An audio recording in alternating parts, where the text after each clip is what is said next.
crushes are stupid and they're disrespectful, and there's something about them that just isn't loving. Something sinister about them. Like, it's not love, it's just something sinister. This is somewhat processed, but not completely processed. I'm just gonna talk it out here. So, 2 times I said to 2 different people my perspective about how and why crushes are disrespectful. And both times they thought it was really weird. And they both pretty much said the same thing. Wow, I'll have to think about that. I've never heard anyone put it that way before. So I guess this is unusual because, like, crushes are normal. And, a lot of people think they're fun. Like, oh, aren't crushes fun? Like, I don't know, are they? So, yeah, this was several months ago. I told a friend and she was like, wow, I've never heard anyone say that before. And then just the other day, it came up with my mom for some reason.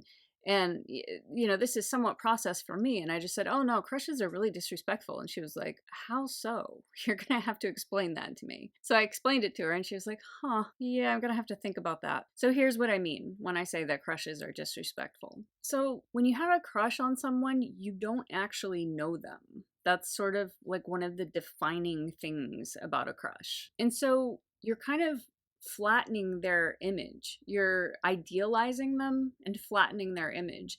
But they are a real person with flaws and insecurities. And so it feels even like unloving to idealize someone because it's not real. Maybe. I don't know if anything's real. I don't know if like any person or thing is real outside of my mind, but let's assume they're real. Then they have flaws and insecurities. And so if you flatten their image and you idealize them, you're making an object out of them, and that's not loving. There's something that feels kind of violent about that. It feels needy and greedy and immature and just not real. So a loving thing to do, if you think someone's really cool, is meet them in reality. Like, meet them where they are at, where you are at, where it is appropriate to meet them, and just treat them appropriately and with respect. But don't have like secret images of them in your mind that aren't real, that are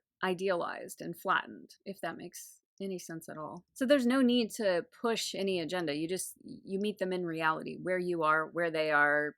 You get to know the person. You respect that they're real with flaws and insecurities, and you just get to know them on a very real level. And it's also like really normal to just have like an affinity for random people. You don't have a whole lot of control over that. And even fantasies can pop into your mind. That's really normal human thing. But you don't have to indulge in them. So you might imagine running into that person at the grocery store or some random international airport. Like, you both have a long layover at Charles de Gaulle or something like that. That's normal. That's a normal human thing. But you don't latch onto that and indulge in it, So when I have a random fantasy about someone, I kind of say to myself, drop it. And it's kind of like what you would say to a puppy. Like, if a puppy stole your shoe, was running around the house keeping your shoe away from you, you would say, drop it. And that's kind of like what I say to myself. If I ever have some random fantasy about someone, it just like pops into my head. Pretty involuntary, pretty normal, pretty natural, but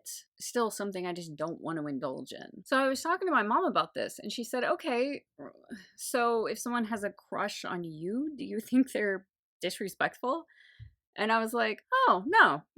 No, I mean, it's totally normal. Like, these things happen. It's normal to just like have random affinity for certain people. And so I realized that I'm really forgiving and accepting of this as a normal human phenomenon, that this is something that people do, but I'm really hard on myself if I feel that way. These alarm bells go off, like, don't idealize that person. That's not loving. It's not loving to idealize someone. Just I get really judgmental and punitive with myself and just like shut it down. But then if someone kind of has a crush on me and there's, some nice like flirtation back and forth, then like, no, it's harmless. It's normal. It's a human thing. And if it's someone that I think is pretty cool, then I'm flattered, as long as they aren't idealizing me, because that does feel really creepy. And I have been a target of that in the past a few times. Someone just latches on to me.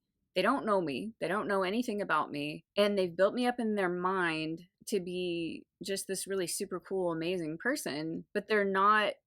They have this image of me that is not real. You know, it's like when you fantasize about someone, you're using their image without their permission, and you're making false associations and attempting to interact with them. And there's something about that that just feels like the opposite of love.